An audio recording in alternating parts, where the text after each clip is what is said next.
Well, I'm on my trip to Chamonix, and that's Mount Blanc right up there. That's where we're going.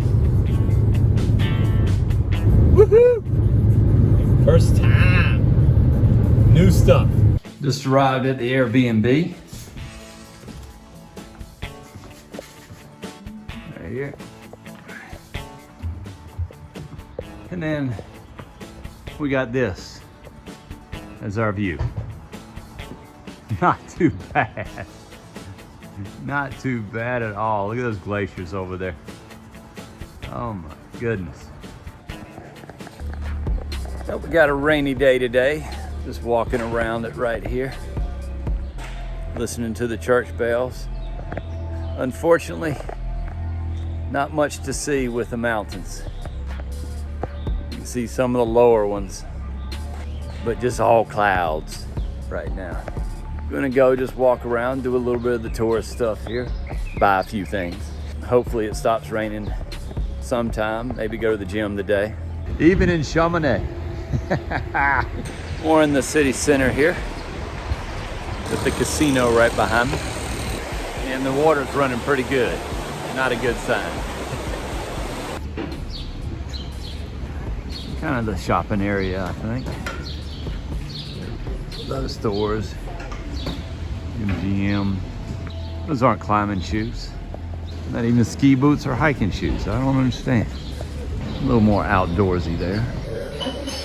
We'll stop at a coffee shop and got a little snack. A statue dedicated to the father of alpinism. Since it's wet, we're doing a little bit of scouting. Coming up here. I'm gonna go check out that. Yeah, it's pretty wet, but it's also pretty beautiful.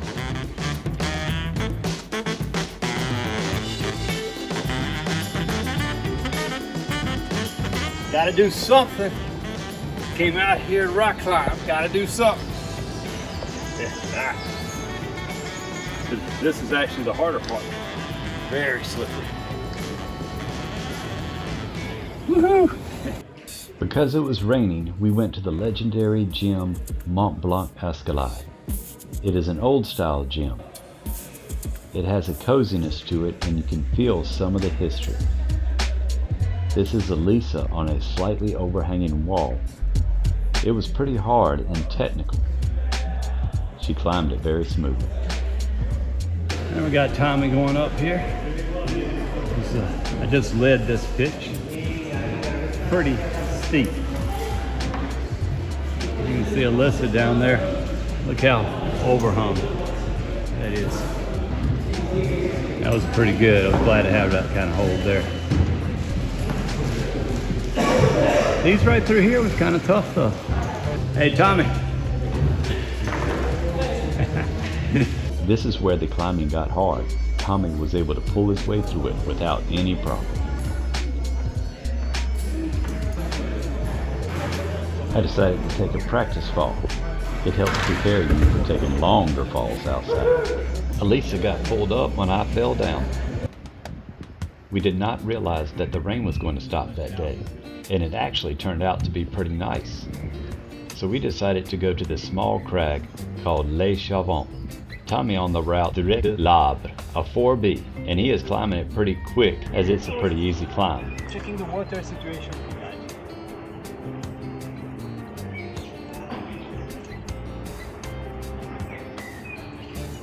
We're just trying to get some touch of the rock and have some fun outside. Unfortunately, Elisa had to work. This was at a little park where it was very flat and very easy to get to.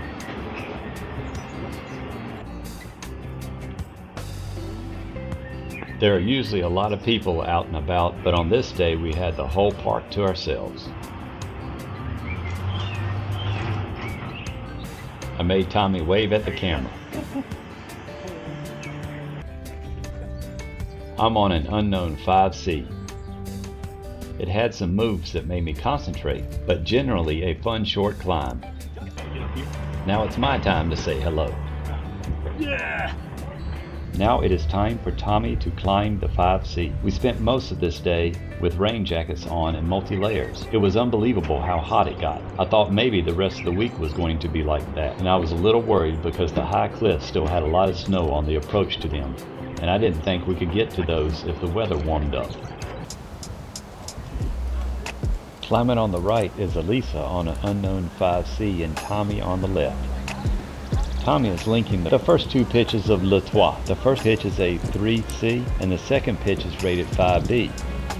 This will be Tommy's first multi-pitch climb as well as his first multi-rappel descent. He was very calm and you would have thought that he'd done many multi-pitches before. We are at the sector called Les Gallands at the crag La Petite Gaillands. This is another roadside crag where you had very flat ground in front of the cliff.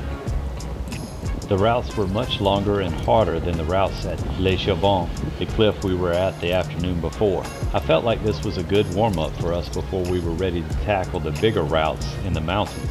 After watching Alyssa and Tommy work their way up the wall, I was very confident that we could have an easy time doing a long climb. This is me climbing the third pitch of Le Toit. It is a 6A and this roof was pretty hard. I had to climb up and down it several times to find my way through. I finally found this foot placement out left and was able to use a difficult hand jam to get through the cracks. After this, I climbed very cautious because I didn't know if the grade would continue or if I had finished all the hard moves. I wanted to test myself to see how I was climbing and to feel what the grades are like in the area. I was very pleased with the on-site of this route. Elisa is on the first two pitches of La Dièdre, Terray. It is a 5C with a crux at the end of the pitch. This makes it much harder because the weight of the rope starts to pull you down. But she climbed it well. Tommy is climbing the unknown 5C that Elisa did earlier, and he is being belayed by somebody that he just met that day. That always makes you feel a little bit nervous because you don't feel as confident as you would with someone you've climbed with for a while and who have caught you on several falls. It was cool to be able to climb at the same time beside each other. Because I'm a little vain, I really did enjoy seeing these two British climbers to the left of us try Le Toit and were not able to get up it. They told me they were climbing in the 7th grade range, which I cannot do, but they could not get up this 6A.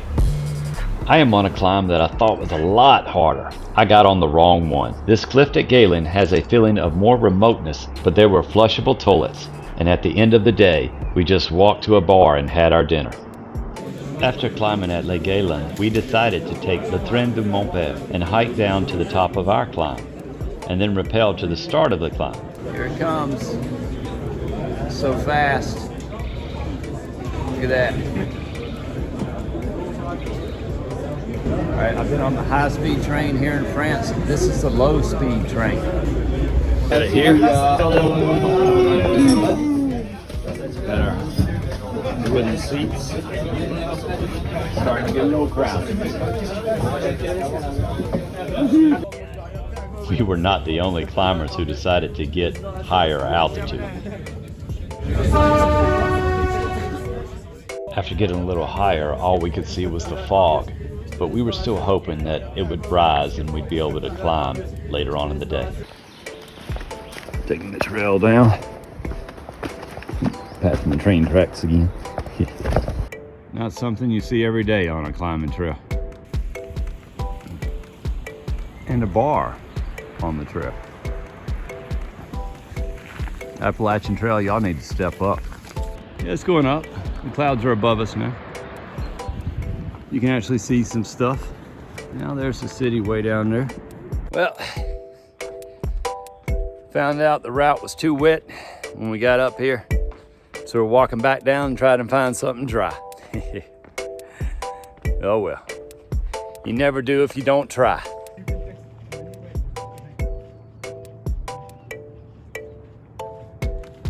There are a few fancy cars in this parking lot. Saw 3 Jaguars over here. Jaguar. Right beside an Alfa Romeo. I am on Les Bras Mont Tombent, a 6A plus at another roadside cliff called Servoz. This cliff felt a little noisy to me. This climb shows 3 pitches in the guide, but since it is only 40 meters, I decided to climb it in 1 pitch. Harder here and easier here than I was expecting. The crux is matching this slanting jug. Big move to a jug, get the feet up, matching, and a big move up to the top. Fun, fun. Because of a sharp edge, I didn't feel comfortable belaying from the ground. It worked out nice because I could show Tommy exactly where the holds were. Go here, here, here. Now here. Okay, here, here. Way to go. This is Le Fil La Plombe, a 5C to Surface à Bras, a 6B. After some beautiful face climbing, it became steeper, and this felt very hard to me. The forearm pump was so bad I didn't know how I held on to anything. I did find some rest, but I did not recover very well. Keith, you're halfway. I was surprised when she yelled halfway because this was lower than the last climb. Still close to 40 meters though.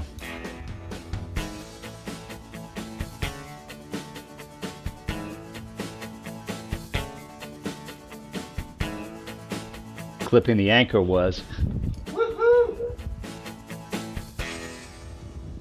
Of course, the day that I'm leaving looks like it's going to be the most beautiful day out here.